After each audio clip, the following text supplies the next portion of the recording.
felizmente, nós podemos ler as crônicas de Clarice Lispector, porque muitas crônicas de vários autores se perderam, porque escreviam em jornais, escreviam em revistas e era, portanto, um material descartável. Eles eram jogados fora e as crônicas iam junto. No caso de Clarice, não. E foi a Clarice que primeiro reuniu as crônicas num volume, A Legião Estrangeira, em 1964. Ela fez uma primeira parte do livro, ela reuniu contos, no segundo reuniu crônicas. E esse livro depois foi publicado com o título de Para Não Esquecer.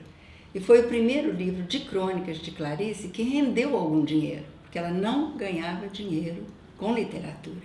Mas esse dinheiro só chegou depois que ela faleceu, justamente 1 ou 2 meses depois do falecimento dela. E ela também não viu a reunião das crônicas que ela escreveu no Jornal do Brasil sob a forma de livro. Escreveu 7 anos, coluna de sábado no Jornal do Brasil, e elas foram reunidas só depois que ela faleceu, num volume muito bom que se chama A Descoberta do Mundo.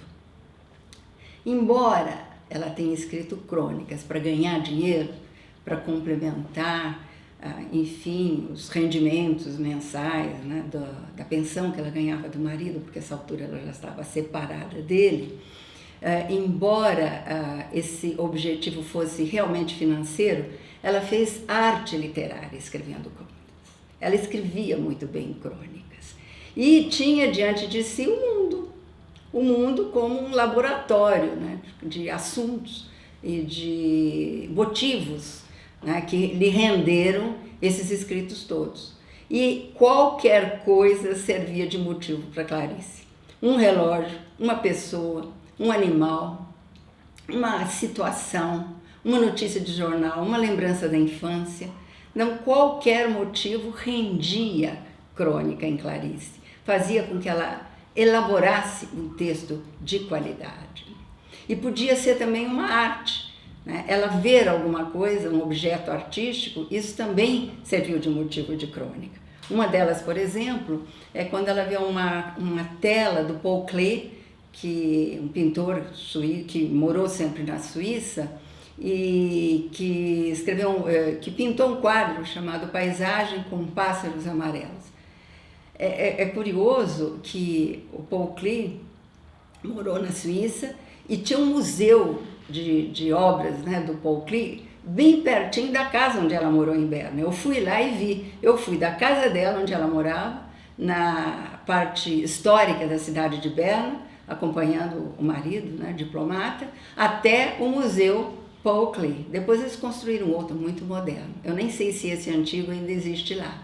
Mas então, essa familiaridade, né, com a tela do Paul Klee fez com que ela enveredasse por uma escrita de crônica sobre o medo de construção da liberdade, que é um dos grandes temas da Clarice.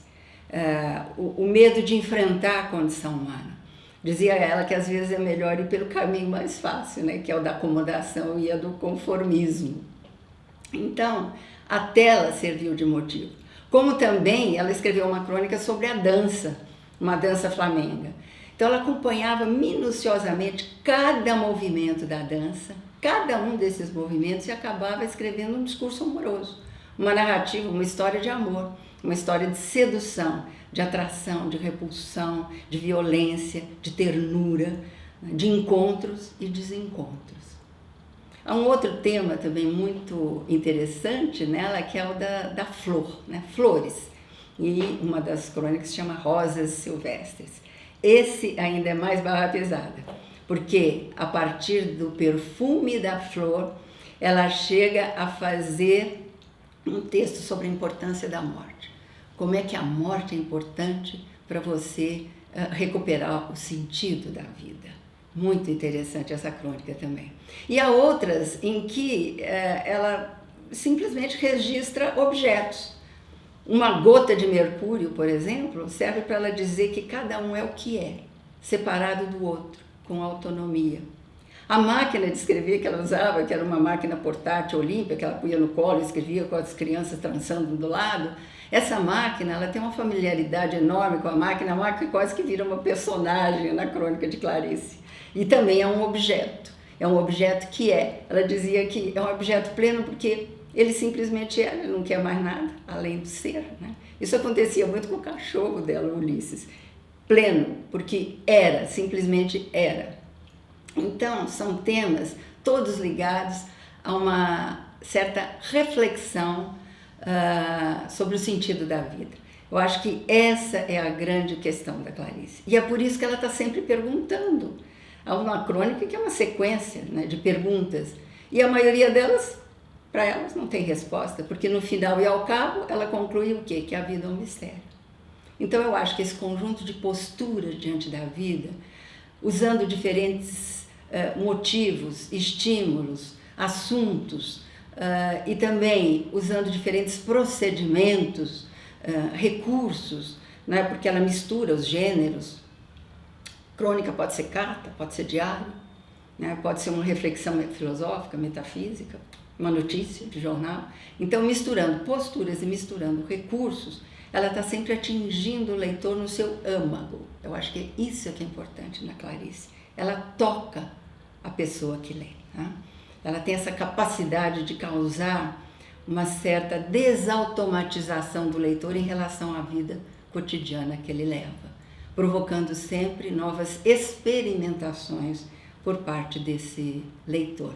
Então, acho que esse conjunto tão diversificado e, ao mesmo tempo, tão talentoso, é o que a gente poderia considerar como sendo espírito Clarice.